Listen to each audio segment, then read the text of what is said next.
Ladies and gentlemen, it's now my pleasure. Before us, we have our guest of honor.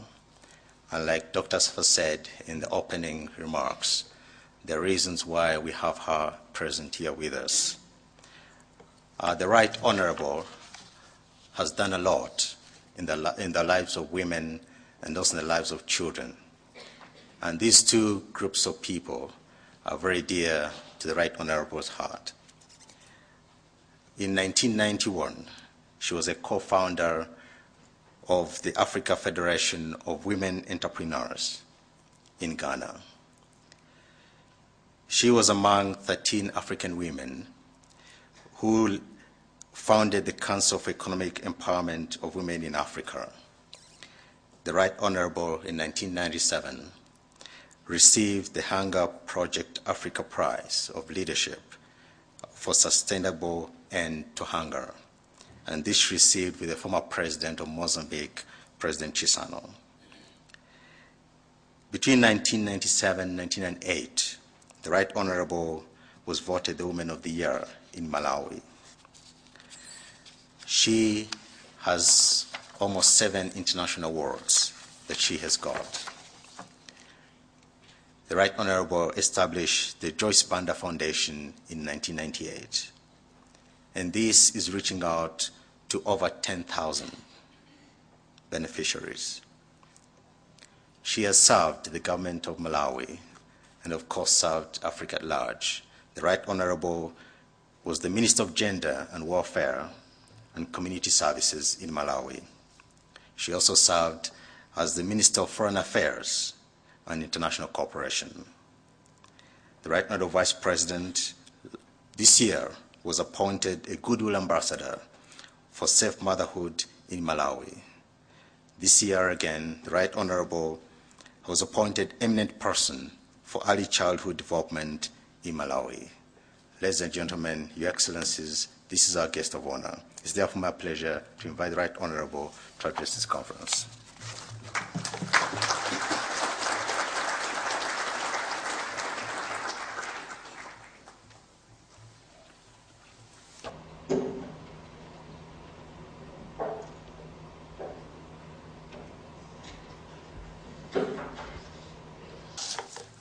Morning, distinguished ladies and gentlemen.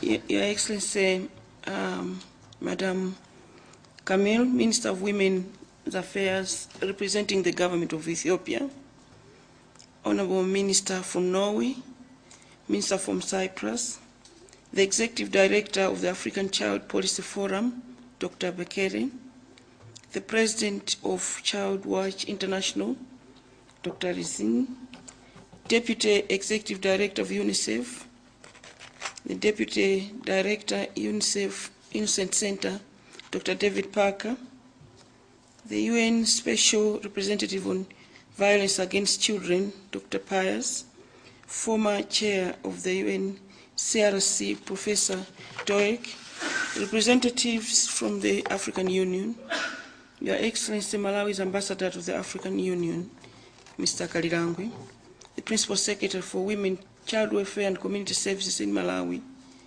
Mrs. Chikankeni, representatives from international organizations, distinguished participants, ladies and gentlemen. I'm very happy to be given the honor and privilege to be guest of honor at this global conference on research and child rights. I perform this function on behalf of the President of Malawi, Dr. Bingwa Mutharika, who could not make it to this conference due to other state duties, but found it appropriate to delegate his Vice President to represent him. I'm glad to be here to perform this duty, but also because I'm Malawi's most eminent person on early childhood development. Therefore, I'm delighted that I could personally be involved in a forum that is discussing children's issues. Honorable Minister, children's issues are dear to my heart, and an opportunity that comes my way to be involved with children is a blessing for me. In fact, let me make a correction. I was Minister of Women, Child Welfare and Community Services between 2004 and 2006. I wish to thank the government of Ethiopia for the hospitality accorded to me and my delegation since our arrival in this beautiful and historic city. Honorable Minister, the timing of this conference is ideal because this year we are marking 20 years of the birth of the United Nations Convention on the Rights of the Child. There could be no better way of celebrating this anniversary other than to renew our efforts towards our children. The 20 years have seen marked progress on issues of child rights and well-being. Statistics show that global trends are positive. However, despite the progress that has been made, a lot still remains to be done. The numbers of children living in poverty still remains a major problem that we must deal with. The 3 days ahead of us present an opportunity to review our obligations towards the survival, growth, and holistic development of children. What is even more captivating is that the various research studies and the presentations of various aspects of the African report on child's rights will bring to surface global issues affecting our children and some country-specific issues related and contextual to children in Africa. The thematic roundtables and research policy roundtables that have been organized will present an opportunity for all participants to reflect and dialogue for a better and more relevant knowledge base for future child rights strategies. Honorable Minister, I also want to emphasize the point that it is important that research, knowledge, and information on children is relevant and deals with the prevailing issues. For example, globally we are facing a financial crisis, and I beg to ask if we have asked ourselves how this financial crisis is affecting or going to affect our children. I'm sure you are all aware that whenever there is financial crisis and there are budget cuts to be made, the practice by many governments and other sectors is to cut the budgets for the social sector, and this is the sector which is responsible for children. This consequently has got a bearing on the well-being of our children. I hope the stakeholders gathered at this conference can begin to analyze the impact the global economic crisis will have or is having on children, and begin to present data that can inform policies and budgets in the interest of children. Another issue of global concern is the climate change. Let us start to engage more on climate change from our children's perspective. We know that when we talk of the adverse impacts of climate change, we are worried about the future, and we know that our children are this future we are worried about. Therefore, I would like to challenge all of us to begin to raise the dialogue on climate change with the perspective of our children. I know that across the world, our children face a lot of problems. Poverty is still rampant. The trafficking of children is on the rise. Conflicts that are prevailing in some countries place our children in difficult circumstances as child soldiers, as victims of displacement, rape, and torture. In developing countries, particularly sub-Saharan Africa, there is a problem of orphans as a result of HIV and AIDS. The efforts in addressing these two problems have got a high bearing on the budgets of a number of countries. We have to therefore look at some of the preventive measures to reduce the growing number of orphans by increasing access to antiretroviral drugs so that parents can live longer and less children become orphaned early. I also note with regret that most of our policies and programs do not adequately address strategic needs of children with special needs, like street children, children with disabilities, children in prisons, female children in forced marriages, and children heading their own households as a result of HIV and AIDS. I therefore hope that from this conference, additional research agendas can be developed to address some of these key challenges our children face. Honorable Minister, the 2008 research done by the African Child Policy Forum assessing how child-friendly African governments are observed that it is not necessarily resources that will ensure the well-being of our children. Those of you who have read the report have seen that some countries rich in resources do not have good rating on child friendliness. The report emphasizes that the factors like political will is fundamental in ensuring the well-being of children. At this point, allow me to talk of my own country, Malawi, which was rated among the best 10 countries in the category of the most child-friendly governments in Africa. I'm sure you are aware that Malawi is not a country of plenty, and yet within our limited resources, we've been able to provide the best we can for the well-being of our children. In this vein, I wish to highlight some of the key efforts that Malawi has undertaken over the years to be ranked as one of the most child-friendly governments in Africa.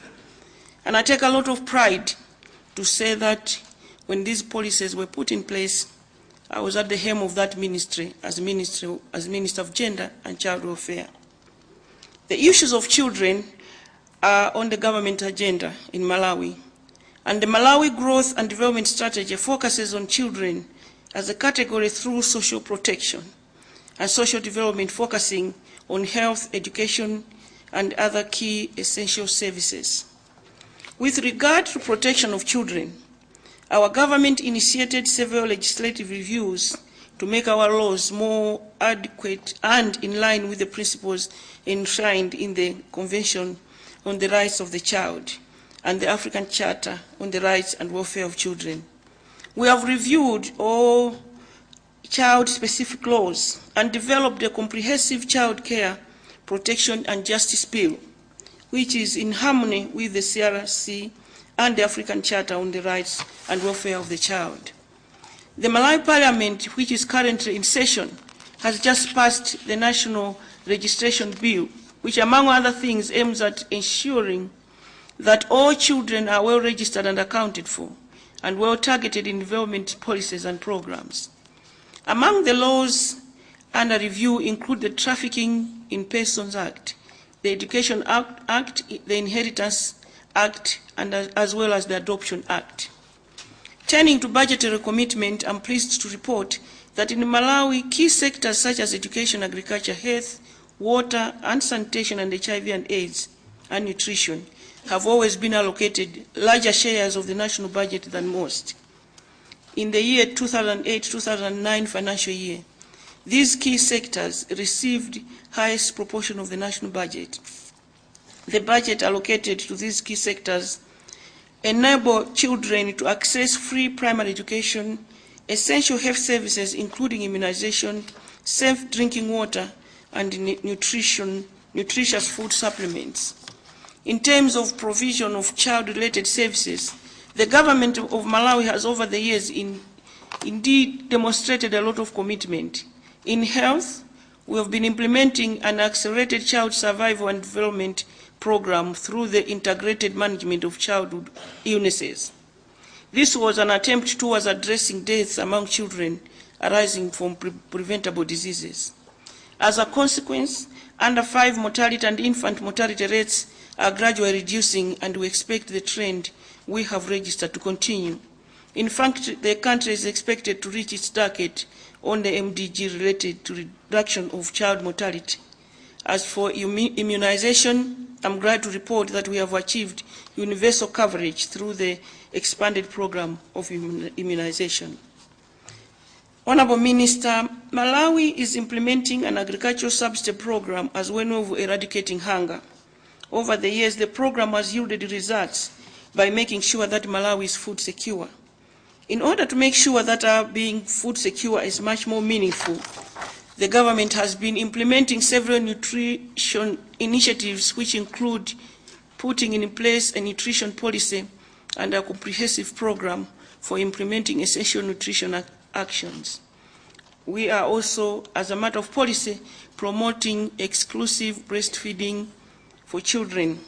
I'm pleased to report that issues of HIV and AIDS and nutrition are placed in my office as well as Vice President. The Malawi government is also implementing a national plan of action for orphans and vulnerable children, which incidentally was launched when I was serving as the country's Minister of Gender and Child Welfare. This plan of action focuses on strengthening legal and policy frameworks for the care and protection of orphans and vulnerable children, enhancing access to quality essential services, and strengthening family and community coping mechanisms for care and protection of orphans and vulnerable children. The social protection for vulnerable groups, including children, is one of Malawi's key priority themes, with a view to supporting vulnerable groups, including children, that might not benefit from any socio-economic growth. A direct cash transfer scheme, public works program, and the agriculture subsidy program are some of the key productivity-enhancing interventions that are targeted at transforming individual households. The current government has committed itself to developing a social protection policy that will guide implementation of all specific social protection programs. In order to provide best start in life for our children and achieve maximum benefits from the investments that we make in education, government is implementing a policy on early childhood development. Our medium-term goal is to access to ECD services from current 30% that have access to at least 80%. This will complement efforts being undertaken in achieving quality primary education as well as education for all. In education, girls constitute 84%. Those are attending school, and 80% boys are attending school.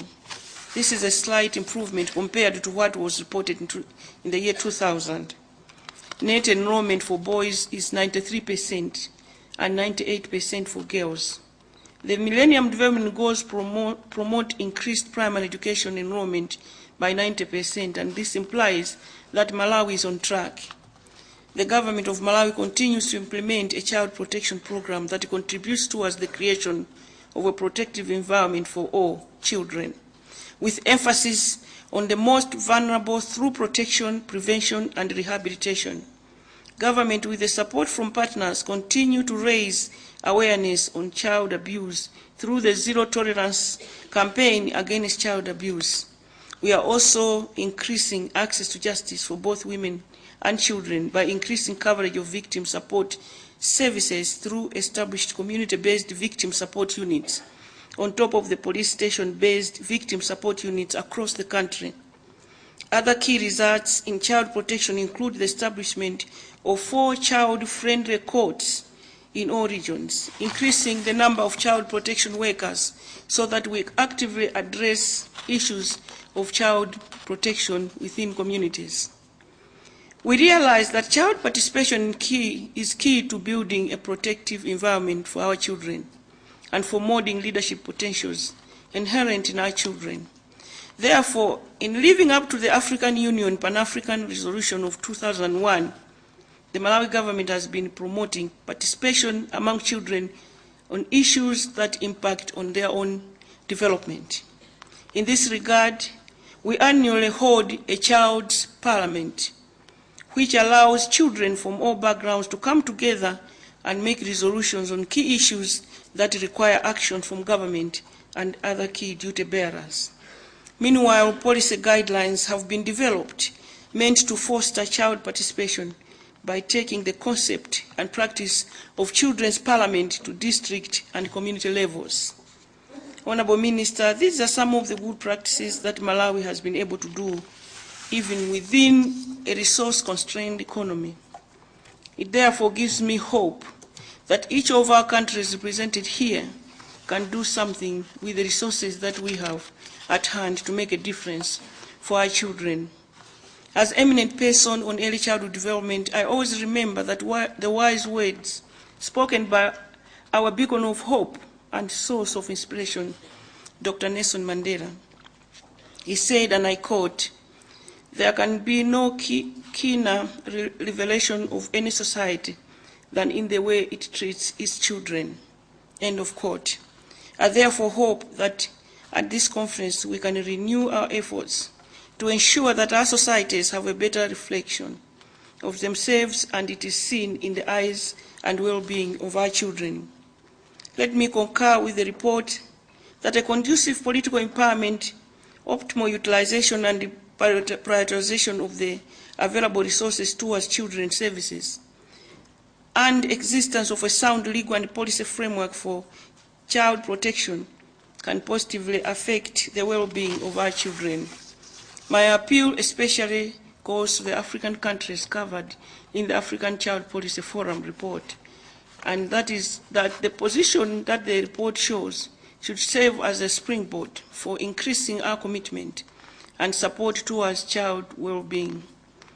We should take the opportunity of the African Union Summit in January 2010 to advocate for child well-being amongst heads of state and all the countries on other continents. Please let's forge ahead in making children's lives better, especially African children.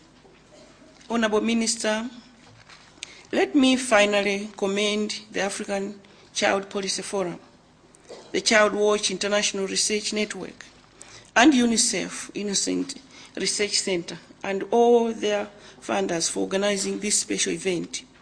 This forum will inform our programming, improve our interventions, and service delivery to our children. It is our moral obligation to have our children realize their rights and live a life of dignity, hope, and love.